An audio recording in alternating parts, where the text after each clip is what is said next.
यार बड़ा अजीब सा हफ्ता गुजरा है। कसम खुदा की आज वीडियो बनाने का बिल्कुल मूड नहीं था। सिर्फ आप लोगों की मोहब्बत में डाल रहा हूँ। इस हफ्ते मुझे बहुत गालियां पड़ी जिससे दिल खराब हुआ, और पड़ी भी जाहिलों से जिससे दिमाग मजीद शार्ट हुआ। जाती रोना एंड में देता हूँ, अभी कुछ और डिस्कस करते हैं। PSL कैंसिल होने से मनहूसियत का आलम तारी हुआ, जो एटलीस्ट मेरे लिए पूरा हफ्ता चला। इस सिलसिले में जावेद अफरीदी साहब पे काफी कीचड़ उछला, क्योंकि पहले उन्होंने टूर्नामेंट से टीम निकालने की धमकी दी थी अगर वहाब रियाज और डैरेन सैमी को रीइंटीग्रेट करना ना दिया गया, क्योंकि इन दोनों की अफरीदी साहब से मुलाकात की वजह से बबल ब्रीच हुआ था। और दूसरा, बहुत से सेलिब्रिटीज की ग्राउंड में मौजूदगी और प्लेयर्स के साथ इंटरेक्शन की वजह से भी। शावीर जाफरी ने कैमरे पे ही जो उनका एतराफ कर लिया। मैंने तो एक दो क्रिकेट प्लेयर्स को हाई फाइव भी कर लिया। खैर बाद में इन सबका नाम क्लियर भी हो गया था, क्योंकि तमाम जल्मी के प्लेयर्स और स्टाफ का कोरोना टेस्ट नेगेटिव आया, जिस वजह से वो बबल में फिर से कबूल हो गए। लेकिन मेरी समझ से बाहर है कि क्या जरूरत थी इस टाइम पे सेलिब्रिटीज वगैरह की टूर्नामेंट में इस हद तक की इन्वॉल्वमेंट की।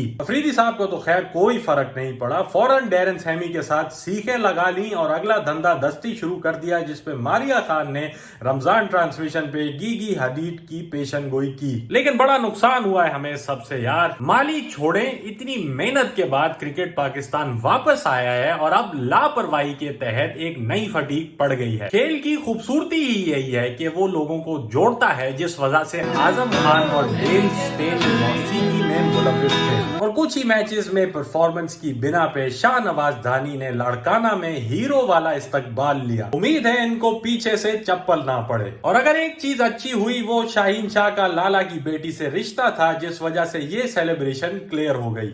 रिपोर्ट यह है कि दामाद को बेटी देने के बाद लाइन में रखने के लिए लाला जहेज में ये फोटो फ्रेम करके देंगे। अब मेरे रोने पे आ जाएं। पिछली वीडियो में मैंने लाहौर कलंदर्स के एंथम का रिव्यू किया। इस पे लाहौरियों से गालियां पड़ना शुरू हो गई। अजीब सी बात है यार, क्योंकि मैंने एंथम का मजाक उड़ा लिया, इसका मतलब यही होगा कि ये साला कराची वाला है और लाहौर से नफरत करता है, तो सीधा आ जाओ माँ बहन की गालियों पे। पता नहीं कौन सी जहालत है ये। यकीन कीजिए एक ही वक्त पे ये सब मुमकिन है कि आप कराची के सपोर्टर हो, लाहौर के भी हो और बाकी चारों टीमों के भी हो, क्योंकि कोई भी जीते, जीतना आखिर में पाकिस्तान नहीं था। ऐसा मजाक इतना पर्सनली लेना मेरी समझ से बाहर है, जबकि टीम में आधे लोग लाहौर से हैं भी नहीं। इसी तरह खान साहब पे तनकीद कर लो, फिर भी गालियां शुरू। ये नहीं हो सकता कि आप किसी के सपोर्टर भी हों और साथ साथ उनकी गलतियों पे भी बात करें। बस ब्लैक एंड व्हाइट थिंकिंग है, या तो आप दुश्मन हैं या दोस्त, बीच में कोई गुंजाइश नहीं है। खान साहब खुद कहते हैं कि जमहूरी निजाम की खूबसूरती ही यही है कि जब अपोजिशन तनकीद करे तो तबादला ख्याल होता है, इससे इस्लाह होती है। लेकिन हमारे यहाँ कहां पॉसिबल है कि किसी भी चीज पे डिस्कशन हो, फौरन आर्ग्यूमेंट, बहस, तू तड़ाक, गाली गलोच शुरू। इसी तरह शशि थरूर वाली वीडियो डाली तो आधे घंटे के अंदर ही इंडिया पाकिस्तान शुरू हो गया। कुलभूषण, अभिनंदन, अजमल कसाब सब निकल आया। यहां से नारे लग रहे थे कि बाथरूम तो बना लो, और वहां से कि पोर्किस्तानी, बेकारी, ये वो। इससे थोड़ी हौसला अफजाई भी हुई कि जहालत सिर्फ हम तक महदूद नहीं है, पूरे इलाके का मसला है, जिसकी मिसाल ये है कि मुंबई में कराची बेकरी का बंद करवा देना। और फिर आखिरी चीज, मैंने अपने दोस्त अली गुलपीर का गाना तेरा जिस्म मेरी मर्जी शेयर किया। मुझे आज तक अपने कंटेंट पे इतनी गालियां नहीं पड़ी जितना ये शेयर करने पे मिली हैं। सलाम है पाकिस्तानी मर्दों की सोच को, जिनकी सुई एक ही जगह अटकी हुई है कि मेरा जिस्म मेरी मर्जी का मतलब ये है कि औरतों को माशरे में फहाशी, ओरियानियत, नंगा नाच आम करना है, मर्दों के खिलाफ नफरत फैलानी है। ऐसा हो ही नहीं सकता कि शायद हम गलत हों, कि इसका मतलब कुछ और हो,